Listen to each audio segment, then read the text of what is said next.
नमस्कार दोस्तों, स्वागत है आपका हिंदी नॉलेज शो में। तो दोस्तों, भारत के दो बड़े दोस्तों के बीच में जोरदार झड़प हुई है, जोरदार लड़ाई हुई है और इसमें दर्जनों लोगों की मौतें हो चुकी हैं पहले दिन ही। और भारत ऐसे में फंस गया है। क्यों? क्योंकि एक दोस्त तो ऐसा है जिसके वहां पर भारत ने बना रखा है अपना एयरबेस, सैन्य अड्डा। दूसरा देश ऐसा है जो चीन से परेशान है और वो भारत का साथ देता है हरदम और भारत के साथ बड़े बड़े युद्धाभ्यास भी करता है।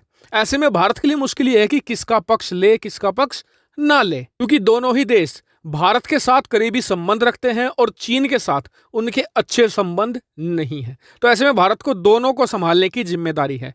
तो चलिए सबसे पहले जान लेते हैं कि ये कॉन्फ्लिक्ट हुआ कहाँ है और किस कारणवश ये सारा का सारा झमेला पैदा हुआ है। चलिए बिना समय गवाए वीडियो को शुरू कर लेते हैं। दोस्तों, जिन दो देशों के बीच में ये लड़ाई शुरू हुई है, एक का नाम है तजाकिस्तान, दूसरे का नाम है किर्गिजिस्तान। स्क्रीन पर आप देख भी सकते हैं कि भारत के ठीक ऊपर स्थित है तजाकिस्तान और उसके ऊपर है किर्गिजिस्तान। और अब मैं आपको थोड़ा जूम इन करके दिखाता हूं। देखिए, जो ये ऑरेंज कलर का क्षेत्र है ये तो है ताजिकिस्तान का, और जो ये थोड़ा व्हाइट कलर का क्षेत्र है ये है किर्गिजिस्तान का।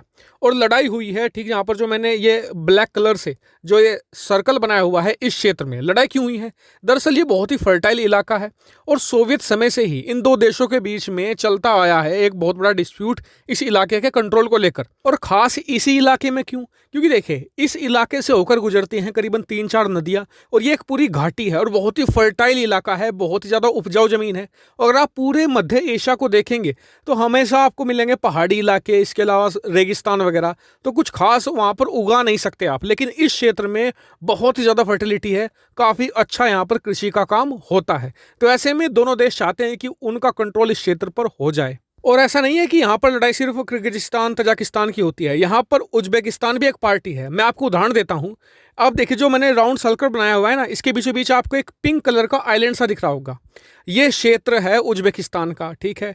पड़ता है ये किर्गिजिस्तान के बीच में और इसमें जो लोग रहते हैं वो तजाकिस्तान के रहते हैं। सोचिए कितनी इंटरेस्टिंग जियोग्राफी है इस क्षेत्र की, क्योंकि यहाँ पर कभी ढंग से जो जमीन का बंटवारा हुआ ही नहीं है, क्योंकि ये सभी क्षेत्र थे सोवियत यूनियन के और उसके विघटन के बाद इन्होंने अपने अपने इलाके वैसे ही बांट लिए थे। और लगातार यहाँ पर छोटे मोटे ऐसे कॉन्फ्लिक्ट चलते रहते हैं, लेकिन इस बार लड़ाई थोड़ी बड़ी हो गई। आपको बता दूं कि सिर्फ 31 लोग तो किर्गिजिस्तान के ही मारे गए हैं और बाकी के जो तजाकिस्तान है उसने भी बताया नहीं है। क्यों? क्योंकि वहाँ पर तानाशाही है, इसलिए वो बताते नहीं हैं। लेकिन किर्गिस्तान में लोकतंत्र है तो वह बता देते हैं कि उनके कितने लोग मरे हैं। उन्होंने बताया कि 31 मरे हैं, 150 लोग गंभीर रूप से इस समय घायल है। हालांकि आपको बता दूं कि दोनों देश के जो ऑफिशियल्स हैं अभी बैठे हैं। कुछ घंटे पहले खबर आई है कि बैठकर बातचीत हो रही है और फिलहाल के लिए सीज फायर कर दिया गया है। इस इलाके से दोनों क्षेत्र के आदमियों को फिलहाल हटा लिया गया है और आगे की बातचीत अभी जारी है। यानी कि जो इस समय कॉन्फ्लिक्ट स्टार्ट हुआ था फिलहाल के लिए तो रुक गया है, आगे वो बातचीत पर निर्भर होगा। लेकिन आपको बता दूं कि यहाँ पर अगर ये युद्ध लंबा चलता तो भारत इसमें निश्चित तौर पर फंसता। क्यों? क्योंकि जो किर्गिजिस्तान है और तजाकिस्तान है, दोनों भारत के बहुत ही अच्छे और क्लोज फ्रेंड हैं और दोनों ही देश चीन से दूरी बनाकर रखते हैं और भारत से क्लोजनेस रखते हैं। तो ऐसे में यहाँ पर भारत के ऊपर आते कि भारत यहाँ पर किसका साथ देता, या फिर भारत को ही यहाँ पर दोनों देशों की लड़ाई छुड़वानी भी पड़ती। लेकिन फिलहाल दोनों देश समझदारी से काम ले रहे हैं और बातचीत कर रहे हैं। उम्मीद है कि ये कोई युद्ध का रूप ना ले, जो कॉन्फ्लिक्ट है ये फिलहाल टल जाए। आपका इस पर क्या मानना है? कमेंट करके जरूर बताएगा। साथ ही वीडियो को शेयर कीजिएगा और चैनल को सब्सक्राइब करना बिल्कुल मत भूलिएगा। Thank you for watching video.